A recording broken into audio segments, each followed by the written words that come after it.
Investment risk అనేది market ఒడిదుడుకులకు లోబడి ఉంటుంది. ఇన్వెస్ట్ చేసే ముందు అందుకు సంబంధించిన వివరాలను క్షుణ్ణంగా తెలుసుకున్నాకే పెట్టుబడులు పెట్టండి. ఈ కార్యక్రమం నిపుణులు, అనుభవజ్ఞుల సూచనలు, సలహాల మేరకు మాత్రమే నడుస్తుంది. మీ పెట్టుబడులకు ఏబిఎన్ ఆంధ్రజ్యోతి ఎటువంటి బాధ్యత వహిస్తుంది. Welcome to ABN business. దేశీయ స్టాక్ మార్కెట్లు లాభాల్లో ప్రారంభమయ్యాయి. సెన్సెక్స్, నిఫ్టీ లాభాల్లో ట్రేడ్ అవుతున్నాయి.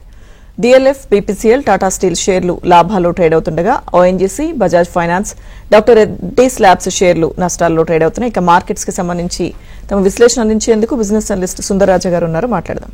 Hello sir, good morning. Good morning, నమస్తే అండి సార్. ఈరోజు మార్కెట్స్ 2 రోజుల కరెక్షన్ తర్వాత ఈరోజు మార్కెట్స్ పాజిటివ్ గా ఉన్నాయి సార్, ఏంటి రీజన్? మార్కెట్ మనం శుక్రవారం చూస్తే కనుక American markets Dow Jones record స్థాయిలో బాగా ఆల్ టైమ్ హైలో క్లోజ్ అవడం చూసాము. అమెరికాలో వచ్చిన అప్డేట్ చూస్తే కనుక అక్కడ ఇన్ఫ్లేషన్ 3%కి దిగడంతో ద్రవ్యోల్బణం చాలా పాజిటివ్గా రావడంతో అమెరికన్ మార్కెట్స్ కూడా ఉత్సాహంగా ముందుకు వెళ్ళడం చూసాము. అదేవిధంగా ఇన్ఫ్లేషన్ కూడా అమెరికాలో బాగా తగ్గడంతో మనకి ఈ 29వ తారీఖున అక్కడ సెంట్రల్ బ్యాంక్ యొక్క వడ్డీ రేట్ల మీద నిర్ణయం పాజిటివ్గా ఉంటుందని, వడ్డీ రేట్లు కొంచెం తగ్గుతుందని మార్కెట్ ఎక్స్పెక్ట్ చేస్తుంది.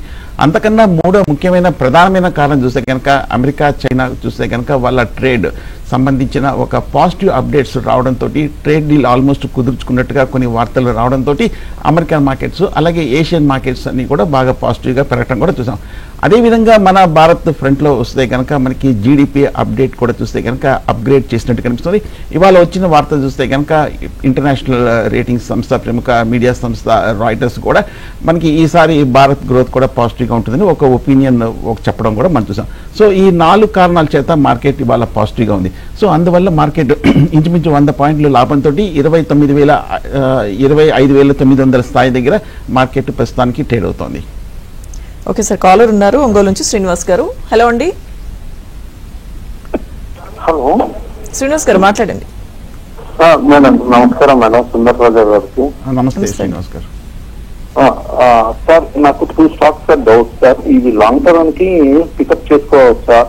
ఫిక్స్ ట్రాన్స్మిషన్స్ ఒకటి, ఆర్టీజీ లైఫ్ ఒకటి సార్. ఈ 2 ఫార్మాలో ఒకటి వచ్చేసి బెల్ట్ ఫిక్స్ ట్రాన్స్మిషన్ సార్. ఈ 2 లాంగ్ టర్మ్ కి ఏమైనా తీసుకోవచ్చా? అదే విధంగా గోదావరి బయో, ఈ 3 టీం గురించి కొద్దిగా చెప్పండి సార్. నేను లాంగ్ టర్మ్ సార్ ఒక 4-5 ఇయర్స్ ఉంచుకుంటాను, ప్రతి క్వార్టర్ చూసుకుంటాను సార్. ఈ గుడ్ స్టాక్ సార్ కాదా?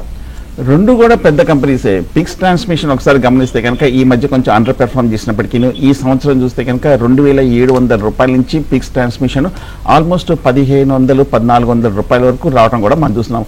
కొంచెం వచ్చిన తర్వాత పిక్స్ ట్రాన్స్మిషన్ ఈ లెవెల్లో కొంచెం ప్రస్తుతానికి కన్సల్టేషన్ అవుతుంది. బేసికల్గా వీళ్ళు చూస్తే కనుక పవర్ ట్రాన్స్మిషన్ ప్రోడక్ట్స్ తయారు చేస్తున్న కంపెనీ వాల్యుయేషన్ స్టాక్ కూడా చూస్తే కనుక కొంచెం తక్కువగానే ఉంది. కాబట్టి ఓవరాల్గా ఈ లెవెల్లో అట్రాక్టివ్గా ఉంది. అలాగే ఈ సంవత్సరం చూస్తే కనుక పిక్స్ ట్రాన్స్మిషన్ ఓవరాల్గా టర్న్ ఓవర్ ఇంచుమించు 600 కోట్ల వరకు ఉంది. సో కాకపోతే పవర్ కంపెనీ స్టాక్స్లో పెద్దగా మూవ్మెంట్ లేదు కాబట్టి పిక్స్ ట్రాన్స్మిషన్ కూడా తగ్గింది. ఎందుకంటే అంత క్రితం చూస్తే కనుక పిక్స్ ట్రాన్స్మిషన్ లాస్ట్ ఇయర్ ఆల్మోస్ట్ ఒక దశలో 60-70% వరకు బాగా పెరిగింది కాబట్టి ఆ కూల్ ఆఫ్ స్టేజ్లో ఉందనుకోవచ్చు.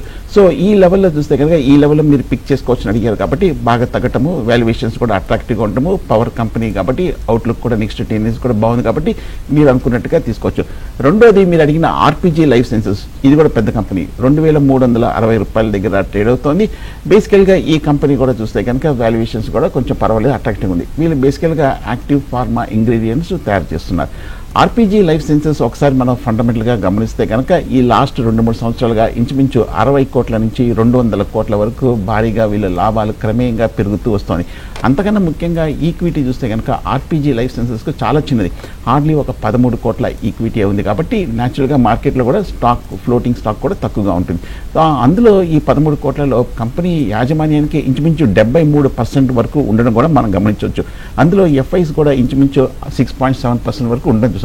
సో 2 ఫండమెంటల్గా బాగానే పిక్స్ ట్రాన్స్మిషన్, ఆర్పీజీ కాబట్టి సో లాంగ్ టర్మ్ కోసం కన్సల్ట్ చేయొచ్చు. ఓకే సార్, నెక్స్ట్ కాలర్ ఉన్నారు నెల్లూరు నుంచి కృష్ణారెడ్డి గారు. హలో అండి. నమస్తే సార్. నమస్తే. నేను సిమెంట్స్ ఎనర్జీ 3,500లో కొన్నాను.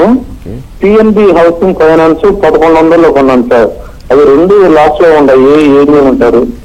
మీరు సీమెన్స్ ఎనర్జీ ఈ మధ్య మార్కెట్లోకి లిస్ట్ అయిన స్టాక్, లిస్ట్ అయిన తర్వాత మంచి బ్లాక్ బస్టర్ డెబ్యూ చూసాము. 2,600 రూపాయల నుంచి 3,600 రూపాయల వరకు లిస్ట్ అయిన ఒక 4 వారాల్లోనే ఇంచుమించు 1,000 రూపాయల వరకు భారీగా పెరిగింది. మీరు బాగా హై ప్రైస్ కొంచెం లేట్గా ఎంట్రీ తీసుకొని మీరు కొంచెం హై లెవెల్లో లేట్ ఎంట్రీ తీసుకున్నారు. బట్ కానీ కొంచెం ఎక్స్పెన్సివ్ స్టాక్ ఈ లెవెల్లో ఉన్నప్పటికీ, బట్ సిమెన్స్ ఎనర్జీ మనకు తెలిసిందే ఇంటర్నేషనల్ పవర్ కంపెనీ కాబట్టి లాంగ్ టర్మ్ కోసం మీరు హోల్డ్ చేయొచ్చు. కాబట్టి కొంచెం ఎక్స్పెన్సివ్ ఉంది కాబట్టి నెక్స్ట్ క్వార్టర్ రిజల్ట్స్ కనుక చాలా బాగా పాజిటివ్గా వచ్చిందంటే అప్పుడు మనకి స్టాక్ కూడా కొంచెం నార్మల్ ప్రైసింగ్కి వస్తుంది. 3rd డిసెంబర్న రిజల్ట్ ఉంది, ఇంకా కొంచెం టైం ఉంది. అలాగే మీరు అడిగిన PNB housing finance, housing company స్టాక్స్లో చూసి ఫైనాన్స్ కంపెనీస్లో పెద్దగా ఏమి ఈ మధ్యకాలంలో మన యాక్టివిటీ చూడలేదు. బట్ కానీ Punjab national bank housing finance కూడా పెద్ద కంపెనీ, 918 రూపాయల దగ్గర ట్రేడ్ అవుతుంది. స్టాక్ కూడా చూస్తే కనుక ఈ లెవెల్లో కూడా హౌసింగ్ ఫైనాన్స్ కంపెనీస్ అన్నీ కూడా కొంచెం అట్రాక్టివ్ వాల్యుయేషన్స్లోనే ట్రేడ్ అవుతుంది.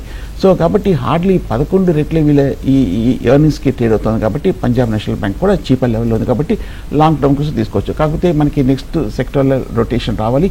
మళ్ళీ మనకి హౌసింగ్ ఫైనాన్స్ లైమ్ రేట్లో ఉన్నప్పుడు, అలాగే ఎనర్జీ స్టాక్స్ కూడా లైమ్ రేట్లో ఉన్నప్పుడు ఈ 2 స్టాక్స్ పెరుగుతాయి. ఓకే సార్, నెక్స్ట్ కాలర్ ఉన్నారు విజయవాడ నుంచి అంజనీ గారు. హలో అండి. హలో అండి, నమస్తే సార్. నమస్తే madam.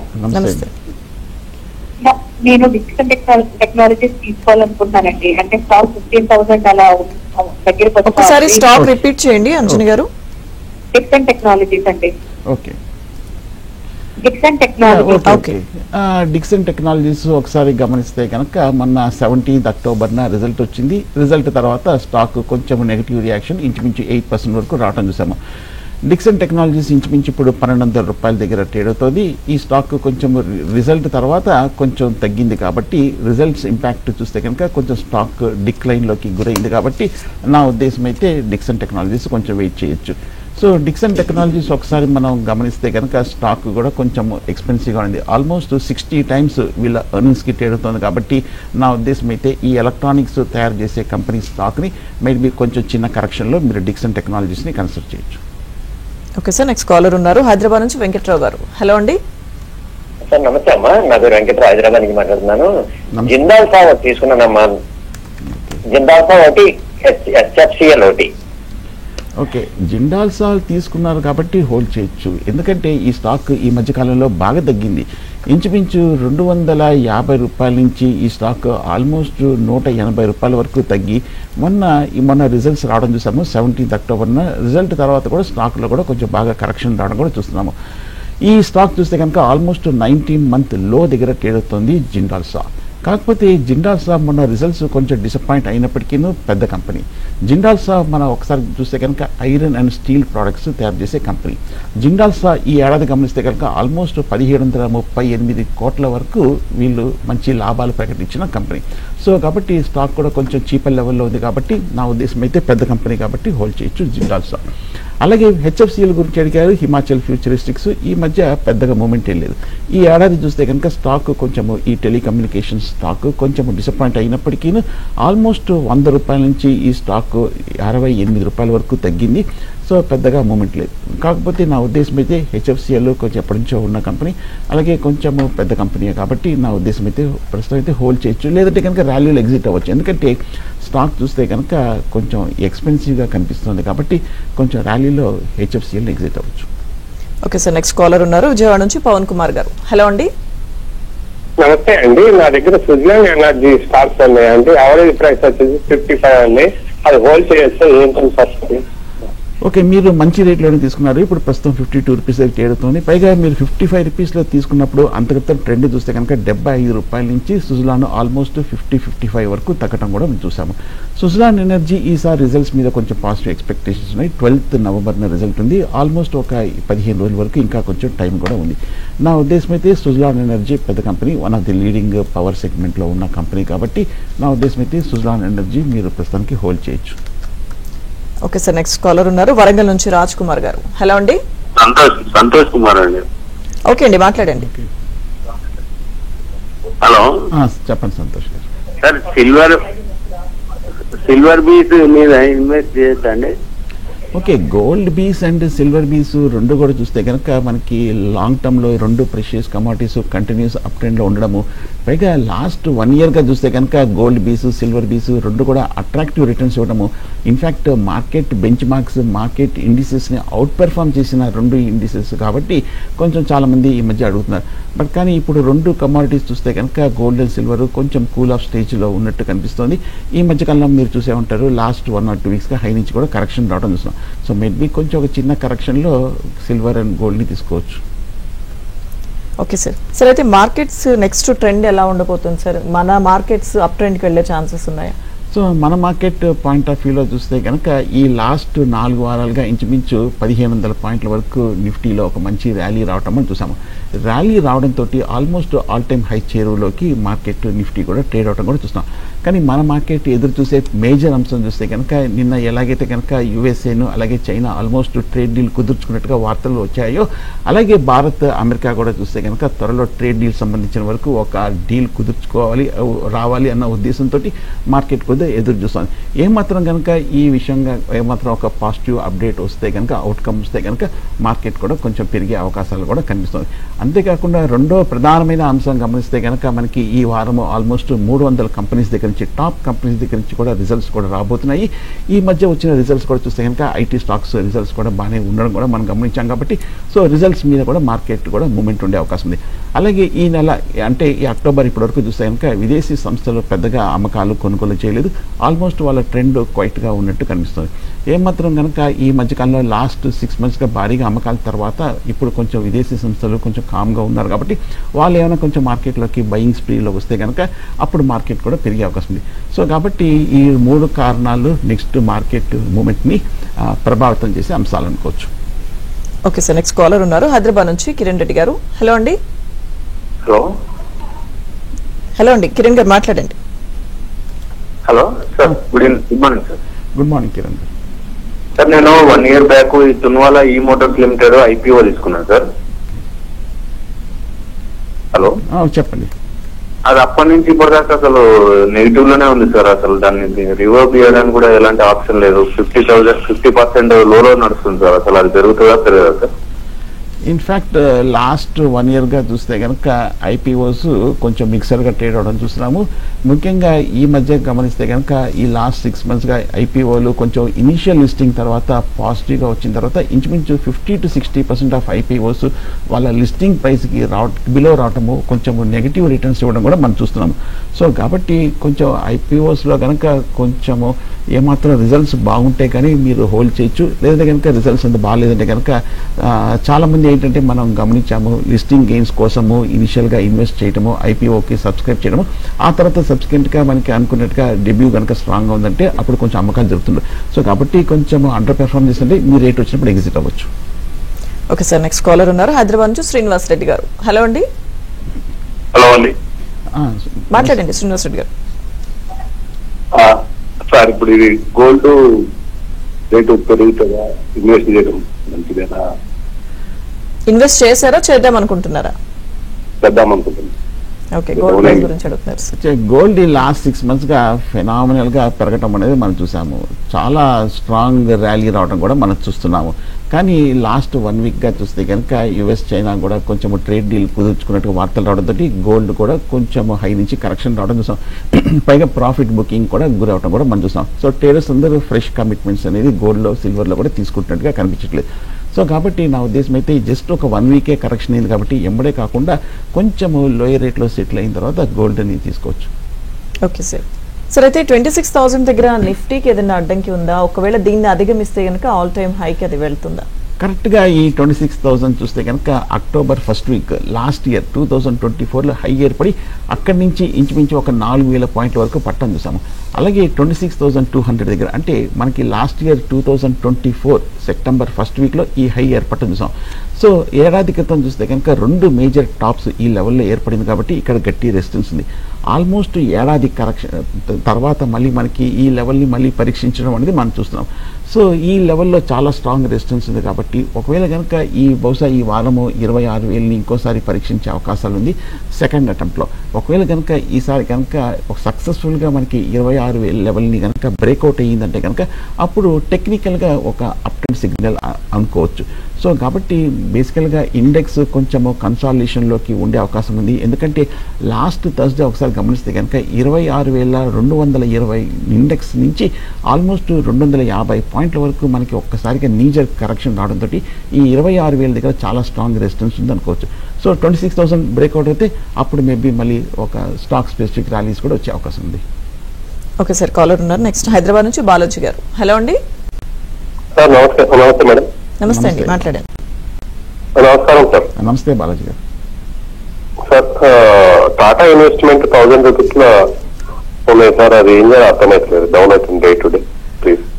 Okay, Tata investment corporation మీరు బాగా హై ప్రైస్లో తీసుకున్నారు. ఎందుకంటే ఒకసారి మనం ఒక 3 నెలల క్రితం గమనిస్తే కనుక ఆల్మోస్ట్ 650 రూపాయల నుంచి 1200 రూపాయల వరకు 70 to 80% ర్యాలీ వచ్చిన తర్వాత మీరు హై ప్రైస్లో తీసుకున్నారు.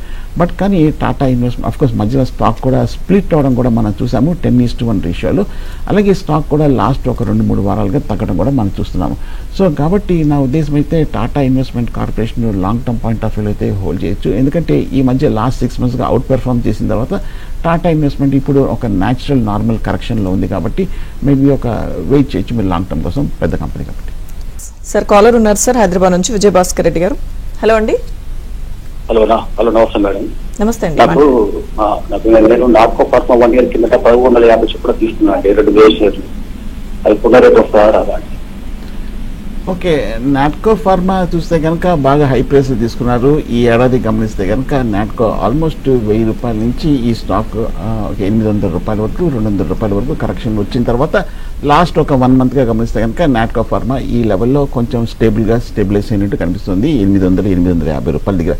నా ఉద్దేశం అయితే నాట్కో ఫార్మా మీ రేట్ డెఫినెట్గా వచ్చే అవకాశం కూడా ఉంది. ఎందుకంటే ఫార్మా స్టాక్స్ ఈ మధ్యకాలంలో కొంచెం క్వైట్గా ఉండడము, అలాగే నాట్కో ఫార్మా చూస్తే కనుక స్టాక్ కూడా ఆల్మోస్ట్ ఓన్లీ 8 times వీళ్ళ ఎర్నింగ్స్కి ట్రేడ్ అవుతుంది కాబట్టి చీపర్ లెవెల్లోనే ఉంది Natco pharma. So Natco pharma మొన్న చూస్తే కనుక క్వార్టర్లీ ఆల్మోస్ట్ 480 కోట్ల వరకు లాభాలు ప్రకటించిన సంగతి కూడా మనకు తెలిసింది.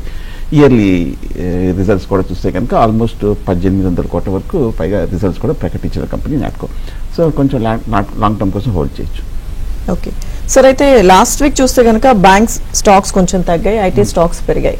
ఓవరాల్ గా సెక్టర్ వైజ్ ఎలా ఉంటుంది సార్? సో లాస్ట్ వీక్ చూస్తే కనుక బ్యాంక్ స్టాక్స్ లో మటుకు స్వల్ప నెగిటివ్ రియాక్షన్ కనిపించింది. ఎందుకంటే అంత క్రితం చూస్తే కనుక మార్కెట్ ని లీడ్ చేసింది బ్యాంక్ స్టాక్సే.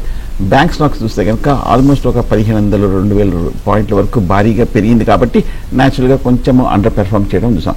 అలాగే ఐటీ స్టాక్స్ చూస్తే కనుక అంత క్రితం మనకి భారీగా తగ్గటము, అలాగే ఈ మధ్య మనకి టాప్ కంపెనీస్ టీసీఎస్ వాటి దగ్గర నుంచి రిజల్ట్స్ రావడము పాజిటివ్గా అనుకున్న దానికన్నా కొంచెం బెటర్గా రావడంతో ఐటీ స్టాక్స్లో కూడా ఆల్రెడీ కొంచెం బాగా బీట్ అండ్ అయిన ఈ కొంచెం వాల్యుయేషన్స్ కూడా స్టాక్స్కి చీపర్ లెవెల్లో ఉన్నాయి కాబట్టి కొంచెం ఇన్వెస్టర్లు కొంచెము ఆ సెక్టర్కి వెళ్ళటం అనేది మనం చూస్తున్నాం. సో అలాగే మనకి ఫార్మా స్టాక్స్ కూడా పర్వాలేదు, కొంచెం పాజిటివ్గా ఉంది. ఎఫ్ఎంసీజీ కొంచెం నెగిటివ్గా ఉంది. అలాగే ఫైనాన్స్ కంపెనీస్ కొంచెం నెగిటివ్గా ఉంది. ఎనర్జీ స్టాక్స్ కూడా కొంచెం నెగిటివ్గా ఉండడం చూస్తున్నాం. అలాగే మన పబ్లిక్ సెక్టర్ బ్యాంక్స్ మటుకు లాస్ట్ వీక్ చాలా బాగా అవుట్ పెర్ఫార్మ్ చేసింది. కాకపోతే ప్రైవేట్ బ్యాంక్స్ మటుకు కొంచెం సబ్డ్యూడ్గా ఉన్నట్టు కనిపిస్తుంది. బట్ మిక్సర్గా కనిపిస్తుంది. Small cap stocks, mid cap స్టాక్స్లో కూడా కొంచెం ఫ్లాట్ ట్రెండ్ అనేది మంచిస్తాం. బట్ ఏదైనప్పటికీ మనకి ఈ వారము నిఫ్టీ 26,000 పైన కనుక నిలబడితే అప్పుడు మళ్ళీ కొంచెం ఆల్రౌండ్ కొంచెం బయింగ్ కూడా వచ్చే అవకాశం ఉంది. ఓకే సార్, కాలర్ ఉన్నారు సార్ పార్వతీపురం నుంచి వెంకట్ నాయుడు గారు. హలో అండి. Sir good morning sir. Good morning sir, నేను స్వాన్ ఎనర్జీలో 5% లాస్ లో ఉన్నాను సార్. ఓకే, ఐఈఎక్స్ లో వచ్చేసి 5% ప్రాఫిట్ లో ఉన్నాను. ఇవి లాంగ్ టర్మ్ కోసం అసలు హోల్డ్ చేయొచ్చా లేకపోతే 5 years అయినా హోల్డ్ చేద్దాం అనుకుంటున్నాను. ఓకే, రెండు కూడా మీరు హోల్డ్ చేయొచ్చు. స్వాన్ ఎనర్జీ అలాగే ఐఈఎక్స్. స్వాన్ ఎనర్జీ మీకు తెలిసే ఉంటుంది, పేరు మారింది స్వాన్ క్రాప్. ఈ స్టాక్ చూస్తే కనుక కొంచెం వాల్యుయేషన్స్ కూడా చీపర్ లెవెల్ ఉంది. 20 times ట్రేడ్ అవుతుంది, 435 రూపీస్ దగ్గర ట్రేడ్ అవుతుంది. ఈ మధ్య కొంచెం బాగా స్టాక్ తగ్గిన తర్వాత ఇప్పుడు ఈ లెవెల్లో 430 దగ్గర కొంచెం స్టేబుల్గా ఉన్నట్టు కనిపిస్తుంది స్వాన్ ఎనర్జీ.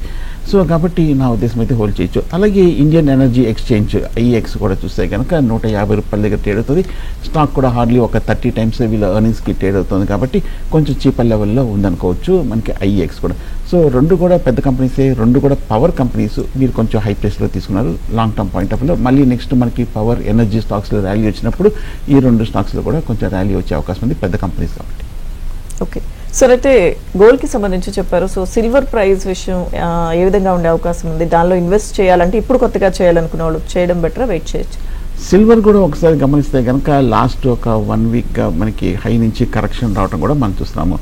ఇంటర్నేషనల్ మార్కెట్స్లో కూడా చూస్తే కనుక సిల్వర్ ఆల్మోస్ట్ లాస్ట్ వీక్ ఒక 8% వరకు కరెక్షన్ రావడం కూడా మనం చూస్తున్నాము. సో సిల్వర్ ఆల్మోస్ట్ 46,000 దగ్గర ట్రేడ్ అవుతుంది ఇంటర్నేషనల్ మార్కెట్స్లో. సో సిల్వర్ గోల్డ్ రెండు కూడా చూస్తే కనుక ఆల్మోస్ట్ ఒక 6 నెలలు ఏడాది పాటు కంటిన్యూస్గా అన్అబేటెడ్గా అన్ఇంటరప్టెడ్గా ఒక మేజర్ ర్యాలీ వచ్చింది కాబట్టి ఇన్ఫ్యాక్ట్ ఎప్పటి నుంచో ఒక డ్యూ కూడా ఉంది కాబట్టి ఈ లెవెల్లో కొంచెం రెండులోనూ కొంచెం కరెక్షన్ రావడం చూస్తున్నాం. సో ఇది నార్మల్ టెక్నికల్ రియాక్షన్. ఇన్ఫ్యాక్ట్ మంచి ఆపర్చునిటీ కూడా ఇటువంటి రియాక్షన్ కూడా గోల్డ్ అండ్ సిల్వర్లో కూడా మోస్ట్ అవైటెడ్ వెల్కమ్ రియాక్షనే కాబట్టి కొంచెం డెఫినెట్గా ఒక డిప్లో మళ్ళీ ఒక ఆపర్చునిటీ వస్తుంది కాబట్టి కొంచెం కన్సాలిడేషన్ ఫేస్లోకి వెళ్ళే అవకాశాలు ఉన్నాయి. ఓకే సార్, కాలర్ ఉన్నారు గుంటూరు నుంచి సుధాకర్ రెడ్డి గారు. హలో అండి. Hello, good morning madam. Good morning అండి, మాట్లాడండి. Hello sir. Good morning sir, finance limited 400 shares ఉన్నాయి సార్, 3,300 లో 5%, 6% లాస్ లో ఉంది. నేను ఎవరేజ్ చేసుకోవచ్చా, వెయిట్ చేయమంటారు సార్? స్టాక్ పేరు ఒకసారి రిపీట్ చేయండి సుధాకర్ రెడ్డి గారు. Finance limited. Okay okay Siemens limited అనుకుంటాను. ఓకే, సీమెన్స్ లిమిటెడ్ మీరు లాస్లో ఉన్నారు, బట్ కానీ ఈ స్టాక్ లాస్ట్ 6 మంత్స్గా చూస్తే కనుక ఇదే రేంజ్లో అంటే ఇదే 3,100 రూపాయల దగ్గర ట్రేడ్ అవుతుంది. ఇంటర్నేషనల్ కంపెనీ సీమెన్స్ ఎనర్జీ అనే సంగతి మనకు తెలిసిందే. సో సీమెన్స్ ఎనర్జీ నా ఉద్దేశం అయితే హోల్డ్ చేయొచ్చు. ఎందుకంటే ఈ స్టాక్ చూస్తే కనుక వాల్యుయేషన్స్ పాయింట్ ఆఫ్ వ్యూలో కొంచెం ఎక్స్పెన్సివ్ ఉంది, 45 టైమ్స్ ఉంది. బట్ కానీ పెద్ద ఎక్స్పెన్సివ్ ఏం కాదు. 1957లో స్టార్ట్ అయిన one of the oldest international కాంగ్లోమరేట్ company Siemens. So long term point of వ్యూలో మీరు హోల్డ్ చేయొచ్చు సీమెన్స్ ఎనర్జీ. ఈ ఏడాది గమనిస్తే కనుక ఆల్మోస్ట్ 2,717 కోట్ల వరకు భారీ నెట్ ప్రాఫిట్స్ ప్రకటించిన కంపెనీ అన్న సంగతి మనకు తెలిసింది సీమెన్స్ కాబట్టి హోల్డ్ చేయొచ్చు. సార్, ఇప్పుడు ఏదైనా కొత్తగా ఈ మార్కెట్స్లో అంటే ఏ సెక్టర్కి సంబంధించి ఇన్వెస్ట్ చేయాలి అనుకున్న వాళ్ళు ప్రస్తుతం మార్కెట్స్ ఉన్న సిచ్యువేషన్ బట్టి వెయిట్ చేయడం మంచిది అంటారా, లేకపోతే ఇన్వెస్ట్ చేయొచ్చు? సో రిజల్ట్స్ కూడా మనకి అండర్వే ఉంది కాబట్టి నేను అనుకుంటాము మార్కెట్ ఒకవేళ కనుక కొంచెం సైడ్ వేస్ రేంజ్లో ఉన్నప్పుడు మనకి ఏ కంపెనీస్ అయితే కనుక మంచి అవుట్ పెర్ఫార్మింగ్ రిజల్ట్స్ ప్రకటించారు అంటే మార్కెట్ ఎక్స్పెక్ట్ చేసిన దానికన్నా కొంచెం బెటర్ రిజల్ట్స్ రావటము, అంతకన్నా ముఖ్యంగా లేట్ ఎంట్రీ కాకుండా కొంచెం బాగా పెరిగిన తర్వాత కాకుండా కొంచెం తగ్గిన తర్వాత తీసుకోవడం ముఖ్యం. పైగా ఇటువంటి మార్కెట్ కండిషన్స్లో చూస్తే కనుక కొంచెం మిక్సెడ్గా ఉంది కాబట్టి ముఖ్యంగా ఫ్రంట్ లైన్ స్టాక్స్లో తీసుకుంటే, ముఖ్యంగా మనకి తెలిసిన కంపెనీ స్టాక్స్లో తీసుకుంటే కొంచెం కరెక్షన్ వచ్చినా కూడా ఒక 6 నెలలకో ఏడాదికో కొంచెం మంచి రిటర్న్ వచ్చే అవకాశం ఉంది కాబట్టి కొంచెం మిడ్ క్యాప్ స్మాల్ క్యాప్ కన్నా కొంచెం ఏ గ్రూప్ బ్లూ చిప్ కంపెనీస్లో ఎంట్రీ తీసుకోవడం అనేది కొంచెం బెటర్ ఆప్షన్ అవుతుంది. ఓకే సార్, సుందరరాజు గారు thank you so much sir. Markets మీద మీ అనాలిసిస్ ఇచ్చారు. Thank you. Thank you. ఇక ఇది ఇవాల్టి ఏబిఎన్ బిజినెస్. కీప్